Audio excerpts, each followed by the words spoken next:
నమస్తే, welcome to our channel. నేను విశాల్ని.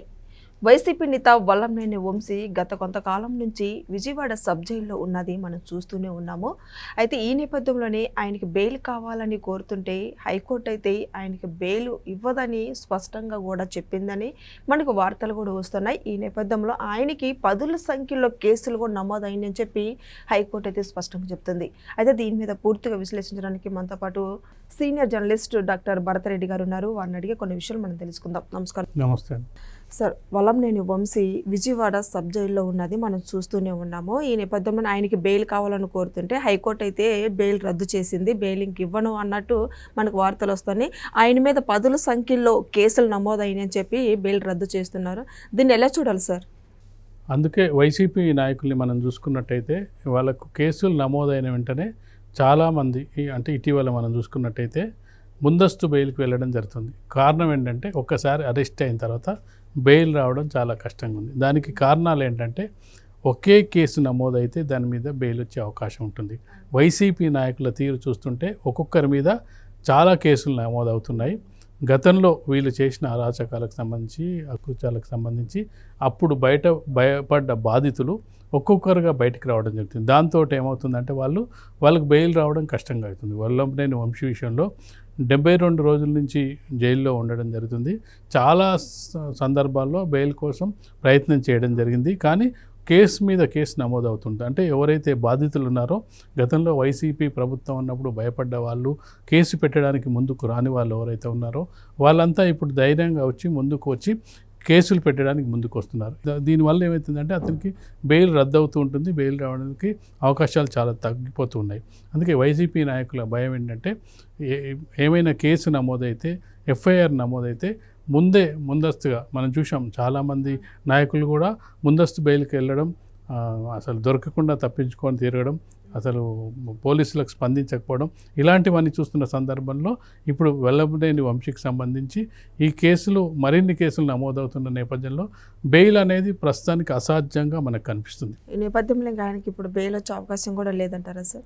ఖచ్చితంగా. ఎందుకంటే మనం చాలామంది రాజకీయ నాయకులను చూడడం జరిగింది. గతంలో అరెస్ట్ అయిన జగన్మోహన్ రెడ్డితో సహా చాలామంది రాజకీయ నాయకులను చూసుకున్నట్టయితే దాదాపు 11 నెలల పాటు జగన్మోహన్ రెడ్డి కూడా జైల్లో ఉండడం జరిగింది. ముఖ్యమంత్రిగా 15 సంవత్సరాలకు పైన ముఖ్యమంత్రిగా పనిచేసిన చంద్రబాబు నాయుడుకి బెయిల్ విషయంలోనే చాలా ఇబ్బందులు ఎదుర్కొన్న పరిస్థితి ఉంది. అంటే మామూలుగా అంత పెద్ద స్థాయి ఆంధ్రప్రదేశ్ రాజకీయాల్లో కీలక వ్యక్తిగా ఉన్న చంద్రబాబు నాయుడు గారికి బెయిల్ విషయంలో చాలా ఇబ్బందులు ఎదుర్కొన్న పరిస్థితి. అతని మీద కేసులు మామూలు కేసులు, ప్రూవ్ కాని కేసులు కూడా. కానీ వల్లంనేని వంశీ విషయంలో చూసుకున్నట్టయితే చాలా కేసులు కూడా కిడ్నాప్ కేసులు ఉన్నాయి, ఎస్సీ ఎస్టీకి సంబంధించిన కేసులు ఉన్నాయి, బెదిరింపుల కేసులు ఉన్నాయి, మాఫియా కేసు, అంటే ఇవన్నీ చాలా కేసులు ఉన్నాయి.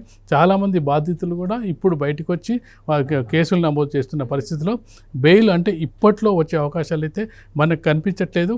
దానికి లీగల్ టీం కూడా చాలా ప్రయత్నం చేస్తుంది వల్లంనేని వంశీని బయటికి తీసుకురావడానికి. వల్లంనేని వంశీకి ఒక టీమే, అంటే తనకు ప్రత్యేక సైన్యమే ఉందని చెప్తున్న సందర్భంలో వాళ్ళందరూ కూడా ఇప్పుడు కొత్తది ఏంటంటే ఎవరైతే వాళ్ళ కేసులు పెడుతున్నవారో వాళ్ళని బెదిరించే ప్రయత్నం చేస్తున్నారా అని కూడా ఒక డౌట్ వస్తుంది. ఎందుకంటే ఆయనకు ఉన్న సైన్యం, ఆయనకున్న అనుచరులు, సహచరులు ఉన్నట్టు వాళ్ళందరూ కూడా కేసులు పెట్టే వాళ్ళని బెదిరించి వాళ్ళని విత్డ్రాయించే అవకాశం కూడా ఉంటుంది. ఎందుకంటే కోర్టు బెయిల్ ఇవ్వకపోవడానికి ప్రధాన కారణం ఏంటంటే సాక్షుల్ని తారుమారు చేస్తారు, బెదిరిస్తారు, బాధితుల్ని బెదిరిస్తారు అనే కోణంతో కోర్టులు బెయిల్ ఇవ్వడానికి నిరాకరిస్తుంటాయి. ఇలాంటి సందర్భంలో వల్లంనేని వంశీ జైల్లో ఉన్నప్పటికీ తన అనుచరులు ఏమైనా దాడులు చేస్తారా, ఎవరైతే ఇప్పుడు దాదాపు 10ల సంఖ్యలో కేసులు నమోదవుతున్న నేపథ్యంలో వాళ్ళ మీద ఏమైనా దాడులు చేస్తారా, వాళ్ళని బెదిరిస్తారా, ఇదంతా కూడా కొంత భయంతో వాళ్ళు, అందుకే చాలామంది పేర్లు బయటపెట్టడానికి కూడా ఇష్టపడని వాళ్ళు ఉన్నారు. ఎందుకంటే ఆ పేర్లు బయటపెట్టి కేసు నమోదు చేస్తామని తెలిస్తే